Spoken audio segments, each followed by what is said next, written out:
Assalamualaikum warahmatullahi wabarakatuh. Dimanapun Anda berada, semoga Allah senantiasa melimpahkan rahmat dan hidayahnya. Allah selalu menjaga kesehatan, keselamatan, dan kebahagiaan kita. Semoga juga Allah melimpahkan rezeki yang banyak untuk kita.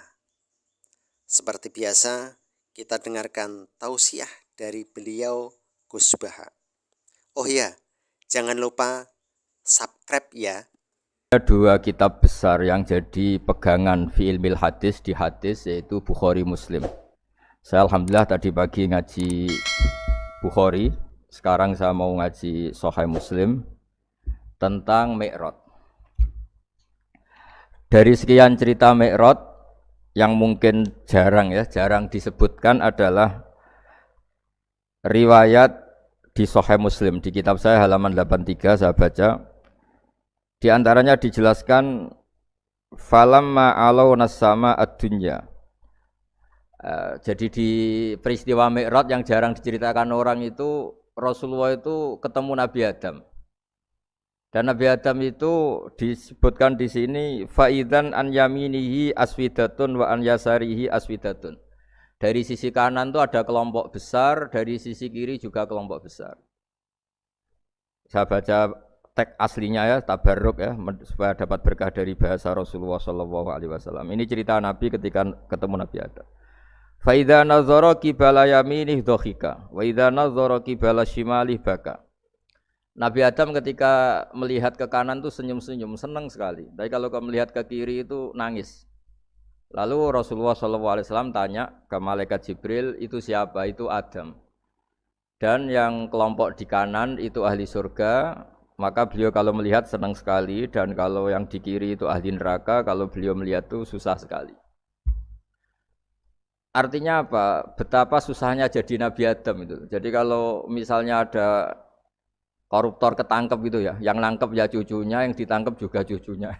Kalau kita punya anak 10 itu, terus yang satu misalnya nyuri milik temannya, milik saudaranya itu, sing naboi ya anaknya, yang ditaboi juga anaknya. Kayak apa tersiksanya seorang Nabi Adam? Karena nggak punya pilihan, pasti dari sekian kasus dolim dan mazlum, yang mendolimi maupun yang didolimi itu pasti anak cucunya. Jadi betapa susahnya seorang Nabi Adam. Jadi termasuk kearifan kita sebagai manusia itu belajar dari takdir yang kita hadapi, yaitu keterbatasan kita sebagai manusia. Kita harus bisa ngelola kegagalan, terima qadha qadar.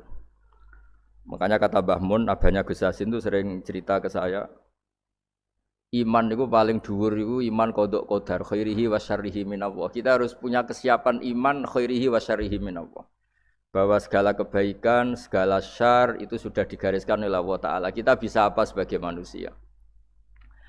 Jadi pertama Nabi Muhammad ketemu di as-sama idunya, langit paling dekat, itu ketemu Nabi Adam dengan kondisi seperti tadi. Kalau melihat ke kanan itu senyum, karena itu anak-anak beliau, turunan beliau yang ahli surga. Kalau melihat ke kiri itu nangis, karena itu cucu beliau yang ditakdir tidak jadi orang baik. Artinya kalau ada peristiwa sosial apa saja, yang satu zalim, yang satu mazlum, atau yang satu benar, yang satu salah, atau sama-sama benar tapi salah paham, itu semua adalah cucu Nabi Adam alaihis salam, dan itu membuat beliau kadang-kadang dohika, kadang-kadang senyum, kadang-kadang baka, kadang-kadang nangis. Jadi itu yang menjadikan tambahnya arifnya Rasulullah SAW. Saya teruskan. Qultu ya Jibril man hadza qala hadza Adam wa hadhil aswida an yamini wa an shimali nasamu bani. Fa ahlul yamin ahlul jannah wal aswida allati an shimali ahlun nar. Fa idza nazara qibala yamini dhahika wa idza nazara qibala shimalihi baka. Itu seperti misalnya kita punya anak 5, yang satu sukses jadi profesor doktor atau jadi orang alim, yang satu sekolah saja agak naik, misalnya sudah agak naik, ngentekno dunya itu nghabiskan harta itu kan. Tapi barokahnya itu mungkin kita mau jadi sombong tidak jadi gitu, karena punya anak yang enggak sukses. Mungkin barokahnya punya anak enggak sukses itu meredam keangkuhan kita, terus kita menjadi orang yang sopan dengan tetangga, dengan orang lain karena dipaksa punya hal-hal yang seperti itu. Jadi Semua yang ditakdir Allah kalau kita ridho itu pasti baik. Karena ya kata yang ngarang kitab hikam itu, orang tawaduk itu kalau dinasehati pakai teks saja tidak cukup. Kalau punya utang itu tawaduk sendiri gitu. Guyonannya orang-orang kiai gitu gitu. Ada orang sombong, supaya tidak sombong kalau dia ketemu orang yang ngutangin itu pasti sopan sendiri. Jadi kalau dinasehati suruh sopan susah, tapi kalau ketemu orang yang ngutangin atau ketemu orang yang dia butuh pasti dengan sendirinya sopan sendiri.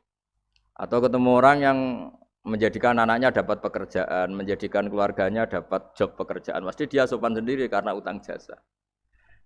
Nah kalau kita pasti sopan sama orang yang ngutangi kita, yang menolong kita, apalagi dengan Allah Ta'ala yang semua yang kita pakai pasti dari Allah Ta'ala.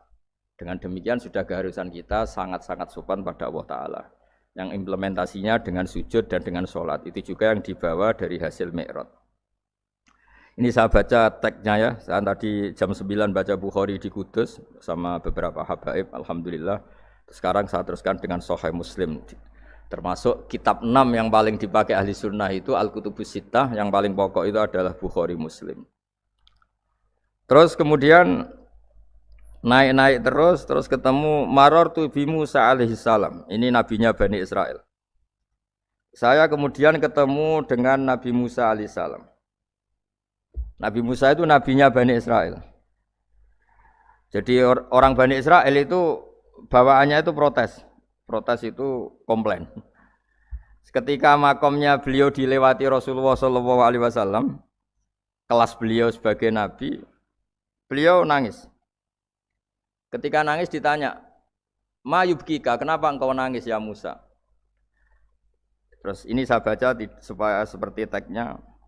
Kata Nabi Musa, "Rabbi hadza ghulamun ba'astahu ba'di, yadkhulu min ummatihi al-jannata aktsaru mimma yadkhulu min ummati." Ini lelaki atau nabi junior, nabi yang datangnya setelah saya, mestinya senior saya. Tapi nabi ini sukses, umatnya lebih banyak masuk surga ketimbang saya. Ini yang bikin saya nangis. Jadi pikirannya Nabi Musa kalau beliau senior, beliau lebih dulu ya umatnya lebih banyak masuk surga. Ternyata enggak, masih banyak umatnya Rasulullah SAW. Dan ini gaya beliau yang suka protes itu berkah karena protesnya orang soleh. Saya ulang lagi, apa-apa kalau dilakukan orang soleh itu pasti barokah. Ketika Rasulullah dapat perintah 50 sholat, itu Nabi Ibrahim pertama yang dilewati karena di langit paling atas dibanding nabi-nabi yang lain. Itu Nabi Ibrahim diam karena beliau tidak punya tradisi protes. Semua nabi diam karena Allah memerintahkan pasti sudah bagus lah, sudah diukur kekuatan hambanya. Tapi ketika Nabi Musa, beliau orang pertama komplain. Dapat apa kamu ya Muhammad? Dapat 100 sholat, dapat 50 sholat. Apa komentar Nabi Musa? Umat saya lebih gagah-gagah, lebih keren-keren. Pernah saya uji itu tidak ada yang mampu, apalagi umat kamu. Maka kamu mintalah keringanan. Fas'alhu takhfif, kamu harus minta keringanan. Masyhur itu riwayat itu. Kemudian Nabi minta keringanan sama Allah dipotong hanya 5. 5 masih 45, dipotong lagi 5 masih 40 sampai 9 kali pemotongan. Akhirnya jadi 5 sholat. Itu satu menjadi pelajaran bahwa hubungan dengan Allah Ta'ala itu tidak perlu malu. Karena Allah itu suka kalau dimintain. Mestinya kan dipotong 5 minta lagi sungkan, dipotong lagi 5 minta lagi sungkan, tapi ternyata berkali-kali. Bahkan ketika sudah 5 itu Nabi Musa masih bilang, "Ya Muhammad minta lagi keringanan." Jadi kalau itu dikabulkan itu jadi tidak ada sholat itu kalau 5 masih minta. Nah, sampai Rasulullah itu tanya ke Jibril, "Ya Jibril, bagaimana dengan gaya komplainnya Nabi Musa?" Hiddah itu sering komplain. Jawabnya malaikat Jibril, "Ya roh hiddata." Allah tahu betul tentang komplainnya Musa dan Allah senang. Ya karena bawaan beliau begitu. Ini penting saya utarakan bahwa dalam Islam itu orang yang lemah lembut, yang samahah, Awwahun halim kayak Nabi Ibrahim itu juga Allah suka. Yang suka komplain tapi demi hak bukan demi konflik. Saya ulang lagi, demi hak bukan demi konflik juga Allah suka. Itu kita menjadi dapat sholat yang hanya 5 itu barokahnya komplainnya Nabi Musa. Karena kita yang lemah ini diukur dengan umat beliau yang kuat, ternyata umat beliau tidak kuat. Barokahnya tidak kuat itu dipakai tolak ukur, apalagi umatmu ya Muhammad. Kemudian itu yang menjadikan Nabi sebagai orang yang sangat tawaduk karena yang merintahkan itu senior. Meskipun kita tahu Nabi Muhammad itu Sayyidul Awwalin wal Akhirin, Tapi secara lahir, secara jusmani beliau lahir paling belakang dan secara lahir juga beliau nabi paling terakhir. Jadi secara hukum adab beliau harus sopan. Tentu sopan itu jadi panutan kita. Meskipun kita tahu hakikat beliau adalah Sayyidul Awwalin wal Akhirin. Secara hakikat. Nanti kita bicara lebih jauh tentang jusmani dan ruhani. Nah akhirnya keturutan sampai 5 sholat yang kita lakukan sekarang itu barokahnya komplainnya Nabi Musa. Banyak di cerita-cerita kitab hadis. Ketika Nabi Musa ngaji sama Nabi Khidir, itu komplainnya Nabi Musa menjadi fikih yang luar biasa, kata kitab Ibnu Hajar al-Asqalani, Fathul Bari. Ketika beliau ngaji sama Nabi Khidir, kemudian Nabi Khidir itu dipinjemin perahu sama masyarakat. Sudah dipinjemin karena beliau majanan ya, dikasih gratis. Tapi di tengah-tengah perjalanan perahunya itu dilubangi. Nabi Musa komplain, akhirat tahal itu khriqo ahla, masa kamu lubangin padahal kamu naik, nanti gimana, kamu sudah pinjem, nggak bayar, masih ngerusak lagi, itu apa-apaan. Nabi Khidir ya relax saja, ilmu kamu belum cukup untuk menganalisis ini. Begitu juga ada 3 peristiwa yang Nabi Musa itu selalu komplain. Apa yang dikatakan Ibnu Hajar al-Asqalani itu kitab yang sangat bagus sekali. Justru dengan protes itu Nabi Musa punya kelas di atas Nabi Khidir. Karena orang enggak boleh sukut alal mungkar. Karena secara fikih orang itu enggak boleh mendiamkan sesuatu yang buruk. Kita tahu dalam aturan fikih, di antara kewajiban kita adalah ingkarul mungkar. Mengingkari sesuatu yang memang harus diingkari. Ya meskipun tentu tidak dengan sikap destruktif yang merusak dan apa. Tapi yang enggak baik tentu kita ingkari. Perilaku Nabi Khidir yang melubangi perahu yang tidak miliknya, padahal yang punya perahu sudah menolong, itu perilaku yang enggak baik. Sehingga Nabi Musa protes.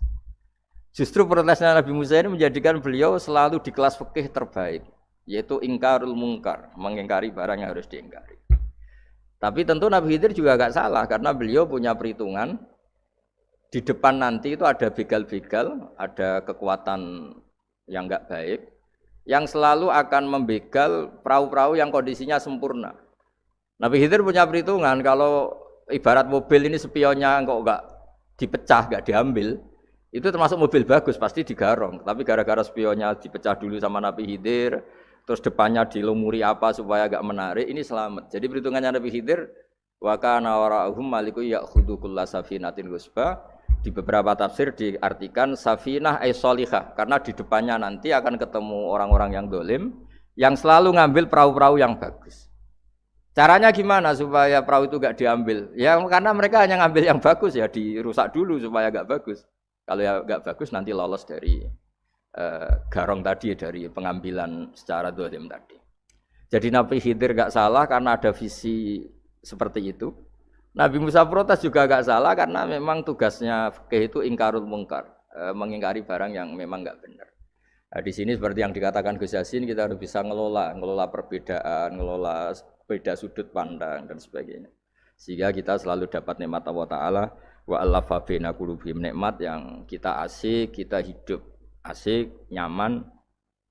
Doa-doa bapak-bapak saya, guru-guru kita sering ijazahi setiap ketemu teman atau keluarga disuruh berdoa, Allahumma alif baina qulubina wa aslih dzata bainina. Semoga hubungan kita dengan orang lain itu baik-baik saja dan semua konflik kita dibenahi oleh Allah Subhanahu wa taala. Karena kita tidak pernah tahu ya. Kita miskin kadang dianggap problem karena takut membebani tetangga. Tapi kita kaya juga kadang dianggap problem karena orang lain takut kalah dengan kita. Kita tidak pernah tahu cara pandang orang lain.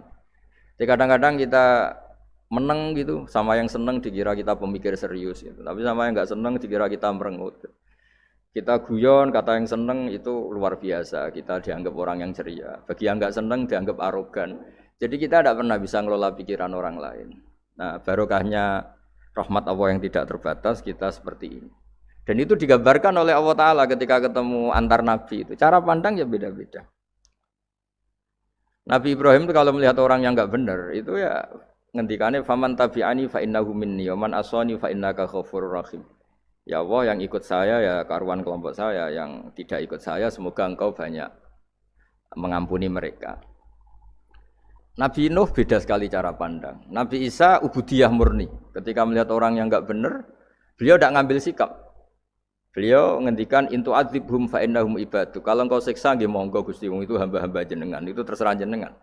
Wa in taghfir lahum, kalau engkau ampuni nggih monggo, jenengan yang punya pertimbangan lebih bijak. Dan itu yang dalam banyak hadis ketika Rasulullah SAW melihat umatnya di akhir zaman yang macam-macam, Nabi ngambil sikap kayak sikapnya Nabi Isa. Sebagian riwayat Nabi mengatakan fa'aqulu kama qalal abdus soleh. Saya akan ngambil sikap kayak sikapnya al-abdus soleh. Di hadis itu diredaksikan, yaitu dengan redaksi intu adzibhum fa innahum ibaduk wa in taghfir lahum fa innaka antal azizul hakim. Ya, saya teruskan. Kemudian akhirnya Rasulullah SAW sampai ke Sidratil Muntaha. Wa ra'aitu Ibrahim alaihi salam wa ana asbahu waladih bih.